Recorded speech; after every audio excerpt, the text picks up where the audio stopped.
Buenos días a todas y a todos. Estoy acá por casualidad. Lamentablemente, nuestra expositora María Rosa de Ferrari se encuentra enferma, no pudo asistir.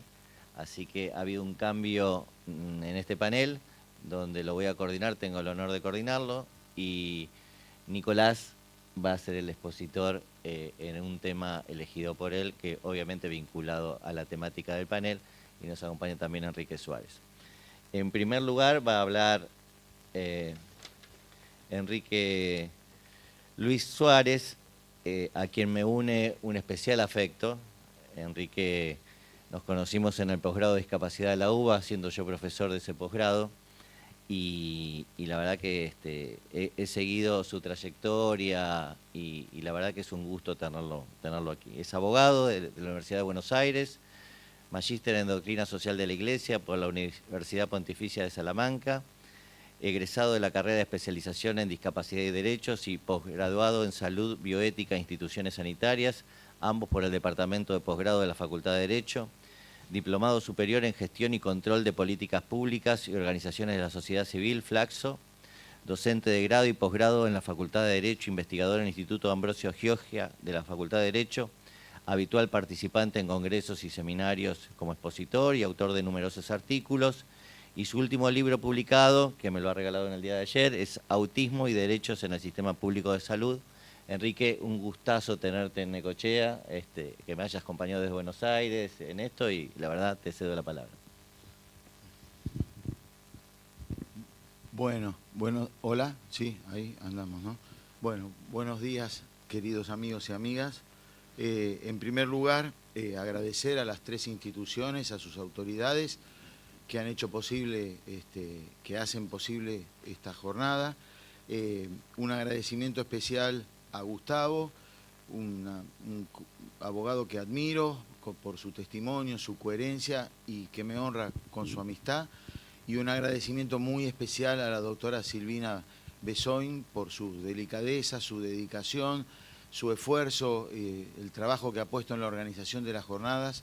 Yo ya se lo he dicho, pero lo quiero decir públicamente. Pienso que las jornadas no serían posibles sin su concurso, no hubieran sido posibles sin su esfuerzo, su trabajo y su concurso. Mi intención es acercarles algunas reflexiones, algunas ideas sobre lo que significa hoy la educación inclusiva para todas las personas con discapacidad, que involucra la vigencia práctica y efectividad del derecho a la educación, ¿no es cierto?, como derecho humano fundamental. Para mí es una enorme responsabilidad. Yo en este momento estoy siendo la voz y la representación de muchísimas familias que transitan a diario el querer entrar al sistema educativo o intentar seguirlo transitando a pesar de todas las dificultades diarias y esta esquizofrenia que existe entre norma o nominalismo jurídico, como decía ayer Gustavo, y la realidad de todos los días, ¿no? Y para mí es una responsabilidad muy importante y la siento así, ¿no? Bueno, mucho para compartir, poco tiempo para hacerlo, así que bueno, vamos a tratar de sintetizar lo máximo posible. En primer lugar, quiero traer a colación una reflexión de Gerard Quinn, que es el relator especial de las Naciones Unidas sobre los derechos de las personas con discapacidad, que afirma que para ser serios con todos los derechos en general que tutelan a las personas con discapacidad, él dice que tenemos que ser serios con el ecosistema que los hace realidad esos derechos o que los socava. Esto alude en su interpretación directamente a la relación, la actitud, el mensaje, el prejuicio discriminatorio de la sociedad y la inacción del Estado, que por falta de diseño, implementación, evaluación o control de las políticas públicas del área que sea pertinente, impiden en su conjunto que los derechos de las personas con discapacidad puedan ser ejercidos plenamente y en condiciones de igualdad y no discriminación. Como se darán todos cuenta, esto se opone fundamentalmente al modelo social tal como fue concebido en la Convención sobre los Derechos de las personas con discapacidad, en adelante la convención para ahorrar tiempo, y especialmente con ese delineamiento que tiene el artículo primero, segundo párrafo de la convención, donde se define al modelo social, en donde claramente se predica que la persona tiene deficiencias, no una discapacidad, y que la discapacidad le corresponde a la sociedad. La sociedad es el sujeto discapacitado y discapacitante que al construir las barreras que impiden la participación plena en todos los aspectos de la vida social, cultural, política, económica de la sociedad a las personas con discapacidad, frustra, ¿no es cierto?, mediante esas barreras, digamos, esa participación para esas personas con deficiencias. Entonces, la discapacidad se ha trasladado del sujeto a la sociedad, ¿no es cierto? Bueno, esto, dice Gerard Quinn, en educación inclusiva significa todo un desafío porque es uno de los derechos más vulnerados y en donde más dificultades encontramos para poder hacer efectivo un tránsito pedagógico por toda la trayectoria curricular escolar a la cual tiene derecho todo educando en todas las modalidades previstas, tanto en la Convención como en la Constitución Nacional, como en todos los tratados de derechos humanos y en un nivel infraconstitucional en la Ley 26.206, que como todos sabemos es la Ley de Educación Nacional. El derecho a la educación es un pilar insoslayable en ese derecho humano fundamental, que yo lo llamo derecho humano síntesis o nuclear, que es el derecho al desarrollo. El derecho al desarrollo simplemente hace a la persona lo que es, respeta su dignidad, valora sus potencialidades y capacidades, y las políticas públicas de los estados deben llevar a cabo la efectivización de este derecho al desarrollo de manera que la persona pueda alcanzar y cristalizar su máximo potencial como persona y ser plenamente lo que está destinado a ser, ¿no es cierto? Poner en práctica toda su potencialidad, pasar de la potencia al acto, diría Santo Tomás, en un lenguaje de Aquinita, ¿no? La educación obviamente es parte esencial junto con la salud, porque el poder gozar de ambas prestaciones y ejercer ambos derechos le da la posibilidad a la persona con discapacidad de poder a futuro poder obtener un trabajo digno y por tanto obtener ingresos de ese trabajo y poder cumplimentar un nivel o gozar de un nivel de vida adecuado. Y aquí vamos a encontrar la efectivización de los artículos 24 a 28, que para mí es un círculo virtuoso, el cumplimiento ensamblado y sistemático de todos estos derechos, educación, salud, trabajo, permiten alcanzar este nivel de bienestar digno para la persona con discapacidad. Las declaraciones de 1969 y de 1986 de la Asamblea General de las Naciones Unidas, que se refieren específicamente al derecho al desarrollo, no hacen más que confirmar lo que acabo de decir, predican la universalidad de este derecho y establecen severamente y puntillosamente los deberes de los estados para desarrollar andamiajes y políticas públicas que hagan efectivos el derecho al desarrollo. Y como es un derecho llave, el derecho al desarrollo es la puerta que abre el acceso a los demás derechos humanos fundamentales, entre ellos está incluido la educación. Sin un derecho a la educación no va a haber nunca un derecho al desarrollo completo. Está de más decir que la Agenda 2030, que es la política pública internacional, por llamarla de alguna manera, que actualmente Naciones Unidas está llevando a cabo, tiene como objetivo de desarrollo sostenible número 4, garantizar una educación inclusiva, equitativa y de calidad, y promover oportunidades de aprendizaje durante toda la vida para todos, sin dejar a nadie atrás, como recordamos que es el lema de la Agenda 2030, no dejar a nadie atrás. Y esto viene bien para hacer una diferencia que yo creo que es bueno hacerla desde el principio. Educación inclusiva tiene un enfoque macro y un enfoque micro. El enfoque macro se relaciona mucho con lo que Gustavo decía ayer. Si yo tengo un 60% de pobres, tengo un 60%, dentro de ese 60% tengo muchísimos millones de niños que no pueden acceder al sistema educativo, tengan o no discapacidad. Entonces ahí estoy fallando en promover y en implementar una educación inclusiva con un enfoque macro, porque estamos dejando de lado a los que están excluidos y caídos del sistema. Ahora, dentro de ese enfoque macro, tenemos la particular realidad del colectivo de las personas con discapacidad, que como vamos a ver por la vigencia de modelos anteriores, más modelos educativos anteriores, emparentados con concepciones de la discapacidad anteriores al modelo social, provocan estas dificultades, segregaciones, exclusiones de las personas con discapacidad de las trayectorias curriculares y les impiden ejercer en igualdad de condiciones y sin discriminación el derecho a la educación.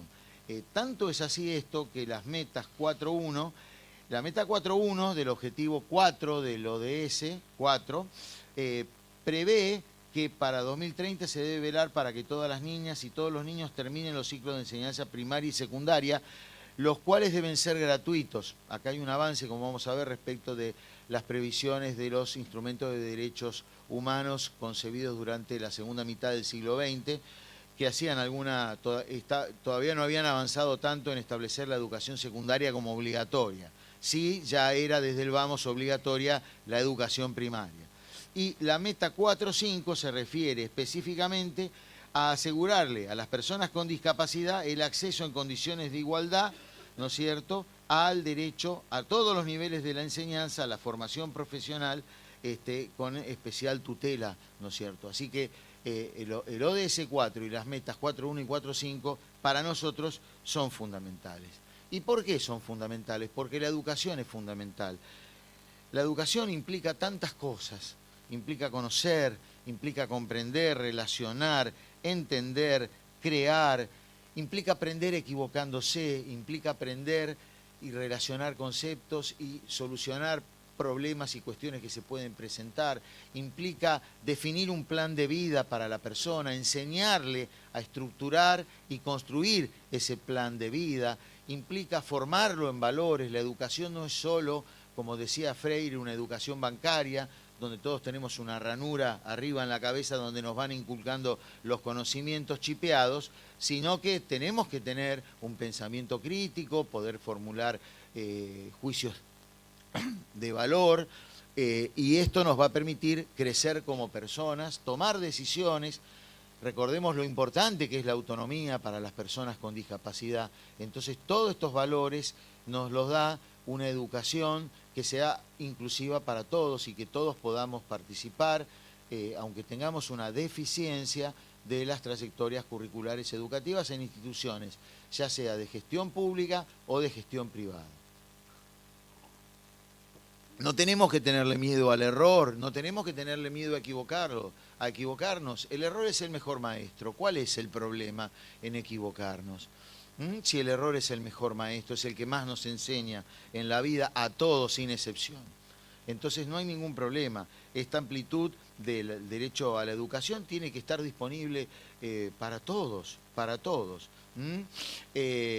Aparte, como decía Carlos Nino, la educación, como ya dije, es esencial para elegir un plan de vida y aprender a materializarlo. Pero además, como dice Goodman, la parte formativa de la educación nos tiene que hacer comprender que estamos en un Estado de Derecho, en una sociedad democrática, donde tenemos derechos, pero también tenemos obligaciones y tenemos que respetar también los derechos de los demás. Entonces, el contenido de la educación, si nos detenemos a pensar un instante, tiene una riqueza, la verdad, yo diría, inigualable, infinita. Y recordemos que la educación es un derecho llave, lo vuelvo a reiterar. Sin educación no vamos a poder tener probablemente acceso a otros derechos, vamos a perder las posibilidades de socializar, de convivir, ¿no es cierto?, que tienen las personas con discapacidad. Recordemos, por dar solo un ejemplo, ese momento lúdico que tiene el recreo, en un nivel inicial, en un nivel primario, en un nivel secundario. Estoy compartiendo con personas como yo, porque todos somos personas, como decía hoy el doctor Contegrán, somos seres únicos e irrepetibles, así nos ha creado Dios, por lo menos para mí, desde una visión cristiana. Entonces, ese espacio lúdico, todos convivimos con todos. Allí les recomiendo, si tienen tiempo y ganas, busquen una charla TEDx de Silvana Corso que se llama Un recreo tan loco como ideal, que describe magistralmente toda la riqueza que tiene el poder compartir el recreo en los espacios educativos por los valores de sana convivencia y de sana sociabilización que tanto le deja a todos, porque todos somos diferentes, todos tenemos deficiencias y justamente el modelo social se basa en invertir la ecuación. La regla pasa a ser la diversidad. Entonces todos tienen algo para aportar, todos tienen algo para dar y el producto final que vamos a hacer en el conjunto, atendiendo al bienestar general o al bien común, va a enriquecer a todo el capital humano de la sociedad y a los productos sociales elaborados desde el área educativa. Fíjense toda la riqueza que tiene la educación. Tanto es así y por eso la educación es un derecho humano fundamental, porque como dice Pablo Manili, los derechos humanos, en definitiva, es la proyección normativa de la naturaleza humana, respetando al ser humano como creación sagrada, revestida de juricidad. Entonces, por eso para mí es inevitable considerar a la educación como un derecho humano fundamental, porque lo más sagrado de la persona está contenido en la efectivización del derecho a la educación. Por supuesto, el derecho internacional de los derechos humanos contempla con especial énfasis el derecho a la educación para todos. No hay más que recorrer todos los instrumentos de derecho internacional que conforman el bloque de constitucionalidad que está receptado en el artículo 75, inciso 22 de nuestra Constitución Nacional, para advertir que en aquellos instrumentos macro o generales estará enunciado de una manera más genérica, sin distinciones, y en los instrumentos más temáticos, más focalizados, vamos a ver un desarrollo de la educación, del derecho a la educación, más desarrollado, atendiendo a esa realidad que específicamente trata ese instrumento de derecho internacional. Cito como meros ejemplos la CEDAW en lo referido a la perspectiva de género, la Convención del Niño referido a los NNA, niños, niñas y adolescentes, y por supuesto nuestra querida Convención sobre los Derechos de las Personas con Discapacidad, en lo relativo al artículo 24, el derecho a una educación inclusiva para todas las personas con discapacidad, cualquiera sea ella, que puedan acceder a los ajustes y apoyos necesarios, a profesionales educativos que estén formados en atender estas problemáticas, en la educación para toda la vida, que la persona con discapacidad tenga durante toda su vida aseguradas instancias diversas de formación, según sea la edad y el nivel del que quiera participar, que siempre pueda contar con apoyos y ajustes razonables. Yo diría simplemente por cuestiones de tiempo, haciendo un brevísimo resumen de lo que nos dice el bloque de constitucionalidad del artículo 75, inciso 22, toda persona tiene derecho a la educación, el fin de la educación es el pleno desarrollo de la personalidad humana, debe gozarse la educación en condiciones de igualdad y sin discriminación alguna, basada en cualquier condición, y entre ellas la de poseer una deficiencia. La enseñanza primaria debe ser gratuita y obligatoria, la enseñanza secundaria y la enseñanza superior deben generalizarse y hacerse accesibles a todos por todos los medios. Por eso decía recién que los tratados internacionales del siglo pasado todavía no habían llegado a garantizar la obligatoriedad del nivel secundario, pero bueno, esto después, con los instrumentos posteriores y con la normativa constitucional, infraconstitucional, en nuestro país ya la ley 26.206 consagra la obligatoriedad de los ciclos primario y secundario, y ahí tenemos la completitud de las previsiones que tenían en su momento los tratados internacionales de derechos humanos. ¿Podemos concebir a la educación sin el principio de igualdad y no discriminación, si estamos hablando de un colectivo vulnerable y vulnerado, como decía Gustavo, como lo es el colectivo de las personas con discapacidad. No, posiblemente el derecho a la educación no se va a hacer nunca posible sin el respeto irrestricto del principio de la igualdad y, como consecuencia, el principio de no discriminación.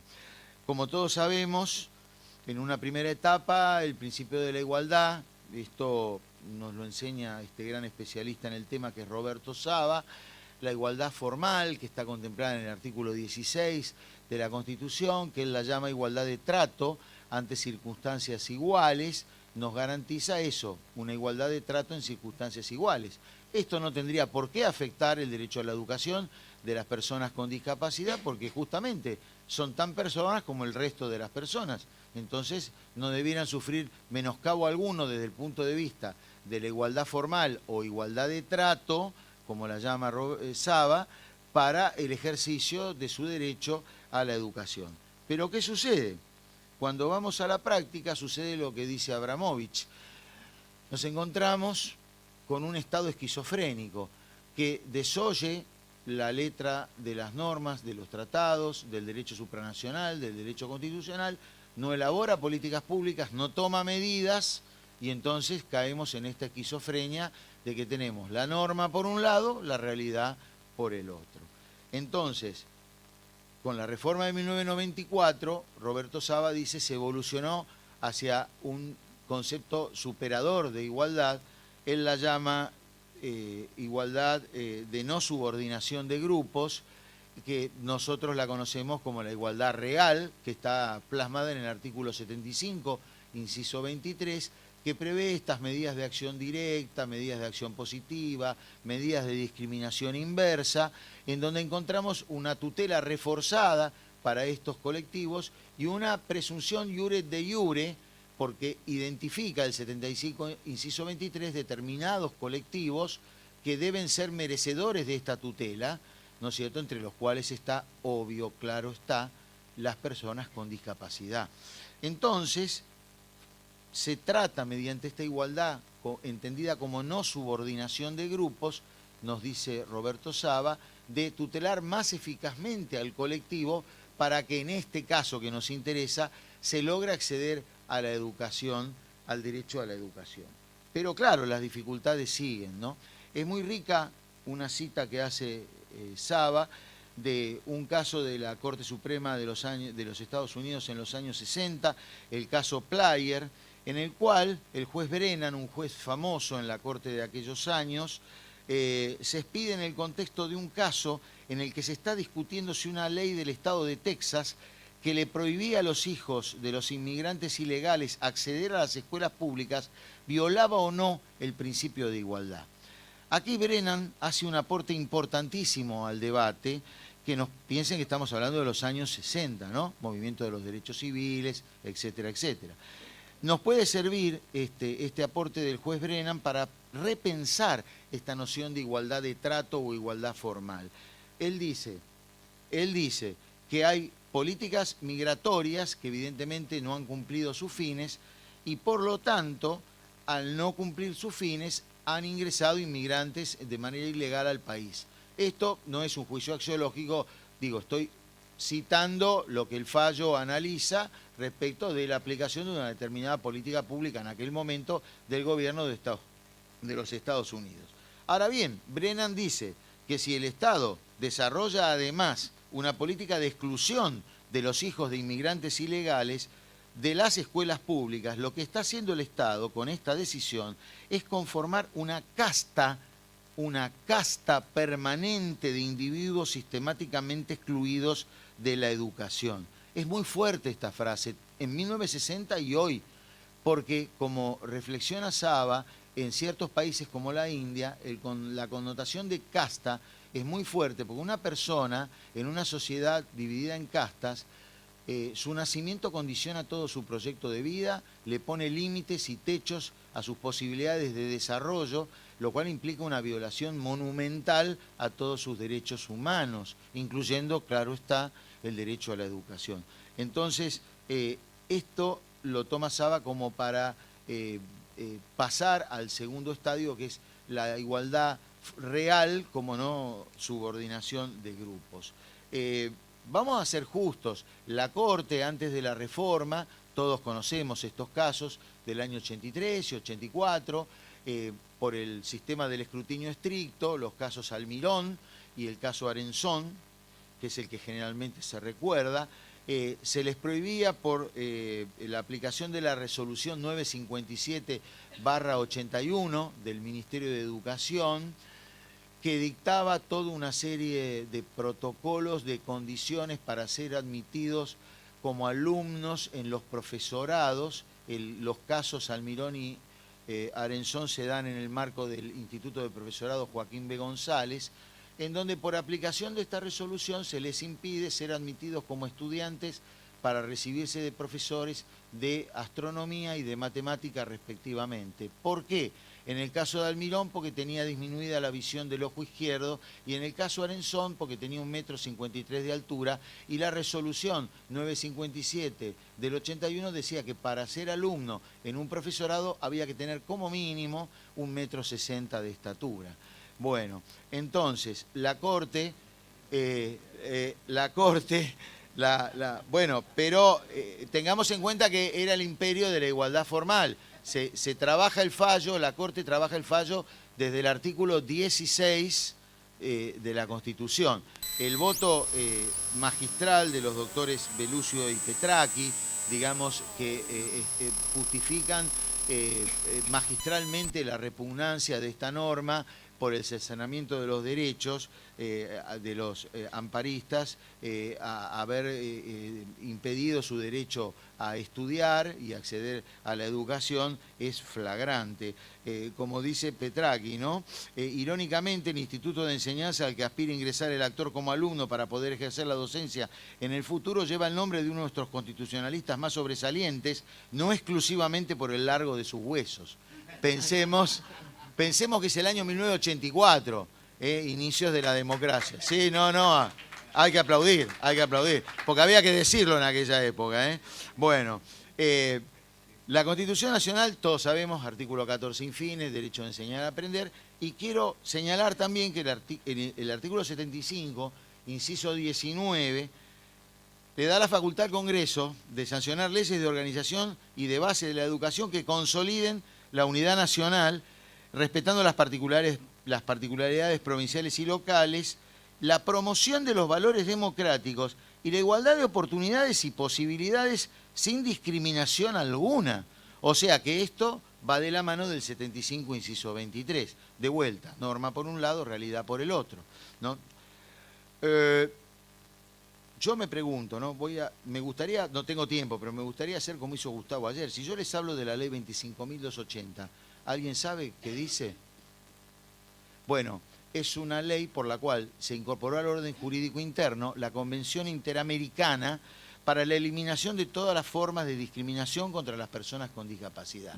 Es muy poco usada en los amparos, los abogados no la conocen, yo me encargo siempre de concientizar, como estoy haciendo ahora, de su existencia. Es una convención interamericana del año 99. Se define lo que es discriminación exclusivamente por motivos de discapacidad y hay una advertencia y énfasis puesto en los estados parte de todas las políticas públicas que deben hacer para garantizar que no haya discriminación, entre otros derechos, a la educación en el ámbito interamericano, para con las personas con discapacidad. Y una cosa muy importante, todavía no estaba sancionada la Convención Internacional, insta a los estados a dialogar con la sociedad civil, con las ONGs, en el marco de las que trabajan con las personas con discapacidad o que nuclean a familias de personas con discapacidad para que sean escuchadas. Esto va a ser luego resaltado en el artículo 4 de la Convención, el famoso nada sin nosotros,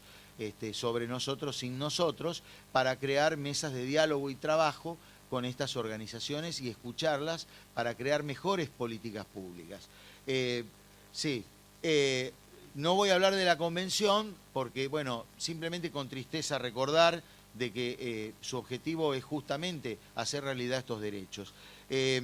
Con anterioridad al enfoque inclusivo tenemos el enfoque exclusivo, las personas con discapacidad no pueden ir a la escuela, el enfoque segregativo, las personas con discapacidad no pueden ir a las escuelas comunes, lo digo muy rápido pero por cuestiones de tiempo, las personas con discapacidad no pueden ir a la escuela común, tienen que ir a una escuela que especialmente tenga solo como alumnos a personas con su misma discapacidad. Entonces los nenes con las nenas con las nenas, los sordos con los sordos, los ciegos con los ciegos.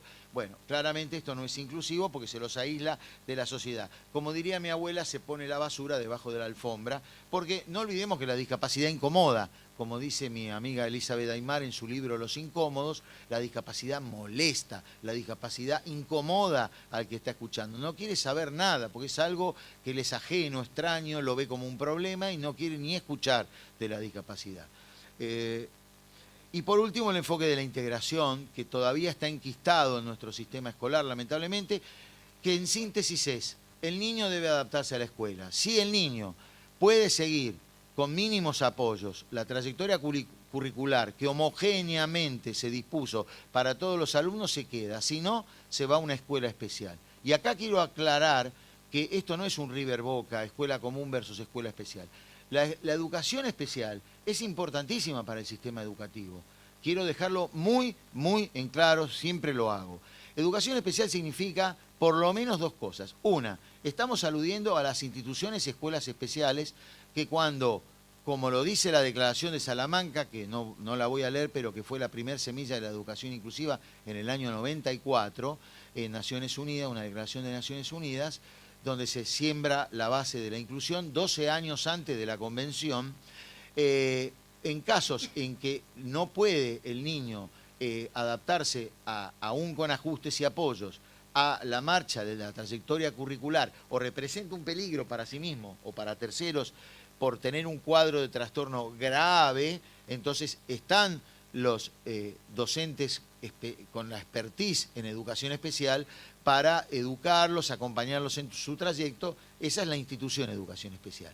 Pero también, igual de importante, están los que trabajan, los docentes de educación especial, que tienen una enorme experiencia y que luego, mediante una norma que enseguida voy a mencionar, se articula oficialmente la colaboración entre los equipos de enseñanza especial y los equipos de enseñanza en escuelas comunes para poder capacitar a los docentes de escuela común en afrontar ese hermoso desafío de tener un alumno con discapacidad en su aula, que no es una molestia, es un desafío. Porque todo lo que se haga en educación con una persona con discapacidad no es un gasto, es una inversión. Vuelvo a repetir, la diversidad es enriquecer el capital humano, de la diversidad aprendemos todos. Entonces, la educación inclusiva en síntesis es la escuela para el niño, no el niño para la escuela. Lamentablemente la ley 26.206 tiene resabios de la educación, de la integración escolar todavía. La mayoría de los autores coincide que es anticonvencional, es inconstitucional y que el Estado urgentemente debe adaptar su texto, que es una manda que aceptamos cuando suscribimos la Convención Internacional de adaptar las normas de derecho interno para que no contradigan los mandatos o el contenido de garantías que contiene el reconocimiento de derechos de la Convención Internacional. Les recomiendo, googleen Declaración de Salamanca, se las recomiendo ferventemente que la lean, y en base a todo esto, simplemente resaltar que también léanlo despacito, es un artículo muy rico de 5 partes, el artículo 24 de la Convención, donde están previstos todos los aspectos que hacen al derecho a una educación inclusiva. Lamentablemente no nos vamos a detener ahora. Como decía alguien ayer, vayan a los portales, busquen jurisprudencia, van a encontrar jurisprudencia a pasto de colegios que han denegado matrículas, de colegios que no rematriculan alumnos con discapacidad. Este fallo lo quiero mencionar porque para mí ha sido muy aleccionador. El fallo UAE es de abril del 2019, es de la Sala Tercera de la Cámara Nacional de Apelaciones en lo Civil y Comercial Federal, donde se condena a la institución educativa de gestión privada a pagarle al niño a través de sus padres un daño moral de una importante cuantía porque no lo quiso matricular. El chico venía cursando en educación inicial, no lo quiso matricular en educación primaria y se negó sistemáticamente a incorporar todo tipo de apoyo para que pudiera transitar su trayectoria educativa en el ciclo primario. Miles de chicos están en este fallo y pasan por lo mismo. Y la justicia a veces no llega o llega tarde y además una indemnización por daño moral no le reemplaza al chico la educación que se está perdiendo, ¿sí? Bueno, la resolución 311/16 del Consejo Federal de Educación, les pido que la lean y la analicen cuidadosamente. Es la primer norma de derecho interno que primero establece la igualdad para la acreditación, para la certificación, para la promoción y la titulación de los estudiantes de discapacidad. Nunca más el caso Alan, nunca más. Casos de alumnos que cursaban todo el año, certificaban la aprobación de los objetivos, pero el colegio se negaba a darles la certificación de aprobación de los diversos grados o años en su caso, y finalmente el certificado de aprobación del nivel. Así que con la 311 se erradicaron situaciones tan desagradables como la que dieron lugar el caso Alan. Luego se institucionaliza el PPI, el proyecto pedagógico individual, que hasta ese momento era una mera iniciativa que algunos colegios ponían en práctica. Y se ponen los requisitos que tiene que tener ese proyecto. Tiene que contener la historia, en primer lugar, tiene que tener 4 o 5 hojas, carillas, de la historia del chico, la trayectoria del chico, cómo está, de dónde viene, qué hizo hasta ese momento. Tiene que determinarse una propuesta curricular, no general, sino por áreas. Cada docente tiene que comprometerse en un trabajo de equipo con la maestra integradora y determinar cuál va a ser el modo de impartir la educación a ese niño. Hay que determinar los criterios para el proceso de evaluación. Y luego establece la obligación de configurar a priori los apoyos y los ajustes que necesita ese chico en el entorno escolar. Sí. Tenemos... no, está bien. Les recomiendo que lean los principales problemas. La educación inclusiva, para terminar, es un proceso cultural que va a llevar mucho tiempo para terminar ese cambio. Implica un cambio de concepciones, implica capacitación de docentes, recursos presupuestarios para los apoyos y ajustes, una disponibilidad de vacantes de escuelas. Les recomiendo que lean los informes País de Argentina, el del año 2012 y el del año 2018. El capítulo de educación es una perfecta enunciación de todos los problemas que tiene la educación inclusiva en nuestro país. Duele decirlo, duele mucho decirlo, pero el 45% de los estudiantes con discapacidad asiste en el informe del 2018 a escuelas de la modalidad de educación especial. Porque claro, al adoptar el modelo de integración, la regla es ir a la institución, injustificadamente a la institución de educación especial, que está para otra cosa. Chicos que perfectamente con ajustes y apoyos podrían cursar en la escuela común, ¿se entiende? Entonces, la escuela para el chico, no el chico para la escuela, ¿sí? Y bueno, esperemos que ahora hay un fallo en Cava, que Gustavo lo conoce mejor que yo, el fallo ASIG, que estableció por primera vez, para mí es un amparo colectivo importantísimo, estableció la necesidad, estableció un registro de denuncias contra establecimientos de gestión privada educativos que denieguen en forma no transparente, poco clara, la matriculación. Y se puede efectuar una denuncia desde la página web, inclusive hay un sistema TAD para hacer el trámite. Y la sentencia, esto fue la cautelar del fallo, y la sentencia, con esto termino, la sentencia de fondo estableció todo un protocolo de actuación para el Estado y para las instituciones educativas de gestión privada para lograr que se erradique de una vez por todas esta discriminación encubierta de no admitir a los chicos y de decir, no tengo más vacantes, tengo un solo chico en integración en la escuela y con eso cumplo. Cuando la resolución 3034 no dice eso, ¿no? O sea que se están contradiciendo a ellos mismos. Pero anda a probarles que está cubierta la vacante en la escuela. Es en procesal lo que se llama la prueba diabólica, ¿no? Bueno, para eso está el Estado, que tiene que cumplir con este protocolo y tiene que hacer una auditoría. O sea, si yo, el registro me surge que tengo 20 denuncias de un colegio, tengo que hacer ir a pedir los libros, ir a hacer auditoría a esa escuela. ¿Qué pasa que tiene tantas denuncias por negativa de matriculación? Hay que elaborar, el Estado debe elaborar las estadísticas de cuántos chicos con discapacidad hay en cada escuela de gestión estatal y de gestión privada. Es una herramienta valiosísima para controlar de que haya efectivamente un acceso a la educación para las personas con discapacidad. Y por supuesto, controlar y sancionar en nuestras jurisdicciones la ley 2681, la ley que establece las causales de sanción por no matriculación. La provincia también tiene la 14486, creo que es, la tengo por acá, pero perdería tiempo buscándola, que sigue los lineamientos de la 2681. Sí, ya sé.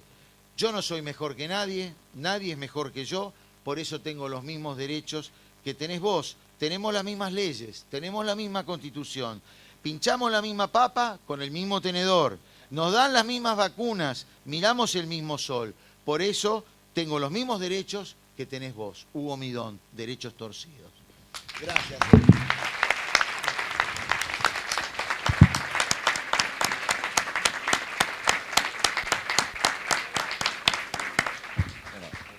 No, excelente, Enrique, un amigo, y la verdad que aprendemos mucho, creo, todos con él. Estaría bueno abrirlo a debate, porque calculo que por las caras hay muchísimas preguntas, debatir con cosas que por ahí uno no está de acuerdo, pero evidentemente esto de la máxima potencialidad para todos, para cada uno y para cada uno de nosotros es esencial. Muchísimas gracias, y lo diabólico mío es cortarte, pero tengo que presentar al doctor Nicolás Agüero. Gracias, Nicolás, también por esperar. Y por la audacia, claramente, con su conocimiento, de en pocos minutos venir a exponer. Por eso también eso habla muy bien de Nicolás. No le teme al ruedo, porque tiene la capacidad para eso.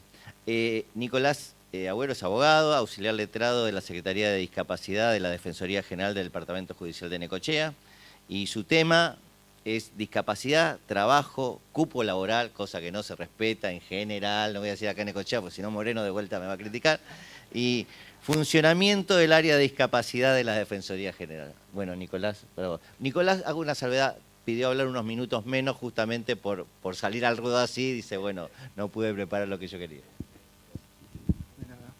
Bueno, muchas gracias. ¿Se escucha bien? Sí.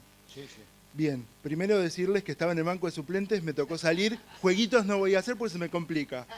Así que bueno, después contarles un poco cuál es el trabajo que se hace en el área de defensa de los derechos de las personas con discapacidad, que funciona en la Secretaría de Reclamos de Salud de la Defensoría General.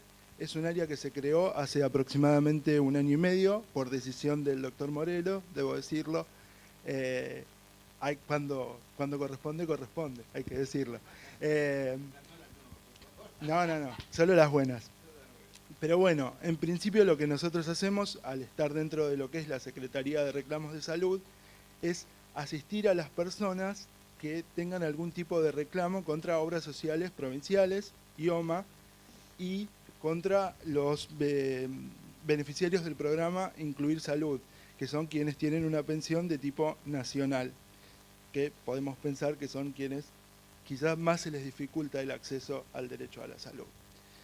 Bien, en principio lo que hacemos son gestiones extrajudiciales. Muchas veces lo que fuimos viendo en la práctica fue que no era que se le negara el derecho, sino que muchas veces la persona o su familiar se pierde a veces en el mar de burocracia, papeles, resúmenes de historia clínica y demás cosas que le piden, que parece que tuviera que hacer, no sé, un hechizo de una brujería, de tantos requisitos que son.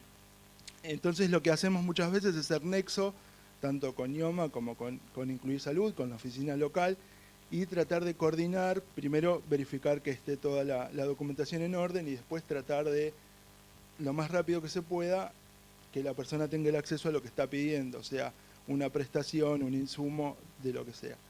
Lo que fuimos viendo también en la práctica, si bien en principio la idea era circunscribirlo a lo que tenía que ver con reclamos de salud, eventualmente hemos hecho algún amparo cuando eso no se cumple también, y hemos por suerte he tenido las medidas cautelares correspondientes, también fuimos viendo que la gente consulta muchas veces sobre qué derechos tiene o sobre cómo acceder a los derechos. Pensemos el universo de asistidos que tenemos en la Defensoría Oficial. ¿Sí? Entonces, hacemos también gestiones previo a todo eso para que la persona pueda acceder a su CUT. Si bien no gestionamos nosotros el CUT ni hacemos el trámite personalmente, sí somos nexo, digamos, lo que hablaban respecto del protocolo. Se trata de coordinar con todos los actores que tienen que ver con la temática, explicándole a la gente qué derechos puede acceder a partir de tener un CUT, explicándole cómo tiene que hacer, qué documentación tiene que presentar y explicándole también que, como todo, demora su tiempo, lamentablemente, que no es inmediato. Otra de las cosas sobre las cuales la gente nos consulta, y que era uno de los temas que se mencionaban ahí en el título, tiene que ver con el cupo de discapacidad, que lamentablemente, como todos sabemos, no se cumple. La mayoría de nosotros acá trabaja en entornos estatales. Les pido que me digan cuánta gente con discapacidad conocen trabajando en sus entornos. Creo que está muy lejos del 4% que marca la normativa. Si bien hay intentos loables y ha habido resoluciones recientes y no tanto, sobre todo en el ámbito de corte, que crea el registro de aspirantes para personas con discapacidad. También está el servicio de colocación selectiva para personas con discapacidad del Ministerio de Trabajo.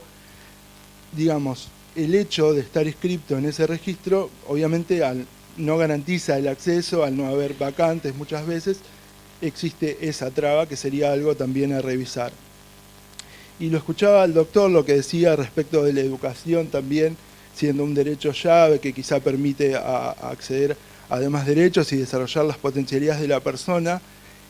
Y me quiero sumar a eso y decir también que el derecho al trabajo, sí, obviamente, también implica mucho más quizá el desarrollo de las potencialidades, porque si uno, por más que pueda acceder a todas las instancias educativas, inclusivas, accesibles y demás, con apoyos o no, en el caso que se necesiten, digamos, si después no puede plasmar todo eso que uno estudia a la hora de trabajar, francamente creo que no sirve de mucho por más esfuerzos que se hagan. Ese, lamentablemente, es otra de las consultas que más tenemos en lo que es el área de defensa de derechos de la Defensoría, y también es algo por lo que venimos trabajando en la Comisión de Discapacidad del Colegio de Magistrados, a la cual pertenezco, así que Nobleza Obliga también se menciona. Honestamente, también trabajamos a veces, esto a título personal, en lo que tiene que ver con los cursos de capacitación que está dando la Procuración, que Luciano mencionó uno en su charla. Se está por desarrollar el segundo. El tema va a ser la accesibilidad y las barreras que existen. Barreras no solo físicas, que quizás es lo tangible, digamos, lo que todos podemos ver, que son las más fáciles de subsanar, sino también barreras que son intangibles, barreras que yo puedo llamar actitudinales, algunos dicen barreras mentales, digamos, y que tienen que ver con todos los prejuicios, preconceptos y demás cuestiones a las cuales nos enfrentamos las personas con discapacidad. Les voy a contar simplemente dos ejemplos cortitos que me ha tocado vivenciar. El primero, aprovechando que la charla del doctor tuvo que ver con educación. Yo ya tengo unos años, tengo 36, hace 30 que inicié mi educación primaria en el 93. Y francamente fui a una escuela común simplemente porque mis padres conocían a los directivos, porque si no, no sé dónde hubiera terminado. Y por la buena voluntad de ellos. Como decía en su momento Bautista, creo que era el samaritano ayer, uno es uno y sus circunstancias a veces. Digo, el grupo familiar que le toca, los amigos que le tocan, la gente con la que uno se cruza en el camino, que quizá ayuda, pese a todas las barreras que hay, a que uno pueda desarrollar sus potencialidades. Afortunadamente ahora el tema de discapacidad está mucho más en agenda que lo que estaba hace 30 años cuando yo inicié la escuela primaria, pero bueno, no deja de tener que trabajarse todo el tiempo, como hablaba Silvina y el doctor, respecto del protocolo. Por eso les voy a contar el segundo ejemplo, que de hecho es reciente porque me pasó ayer antes de venir a la charla. Voy al lugar de kinesiología, obviamente estacionamiento reservado en la puerta, como corresponde por la normativa, justo estaciona un auto. Veo que baja una persona, no tenía ninguna discapacidad, la persona que la acompañaba, que era una nena, tampoco. Toco bocina, le digo, disculpame, necesitaría estacionar. Ah, sí, bueno, yo también voy acá. Sí, entiendo, pero le digo, vos no tenés ninguna discapacidad. No me dijo nada, hay que decirlo, pero creo que me maldijo con la mirada. Con esto, ¿qué quiero decir? Digamos, que más allá de toda la normativa que mencionaron todos y que probablemente vamos a seguir mencionando, hay algo sobre lo cual tenemos que trabajar y sobre lo cual trabajamos en el área de la Defensoría, que tiene que ver con la cuestión actitudinal, digo, con esas barreras mentales que muchas veces todos tenemos, porque incluso me pasa a mí teniendo una discapacidad con otra persona que a veces no sé cómo moverme o cómo tratarla, muchas veces con la gente que asiste a la Defensoría. Creo que es un largo camino, pero como el movimiento se demuestra andando, andemos. Muchas gracias.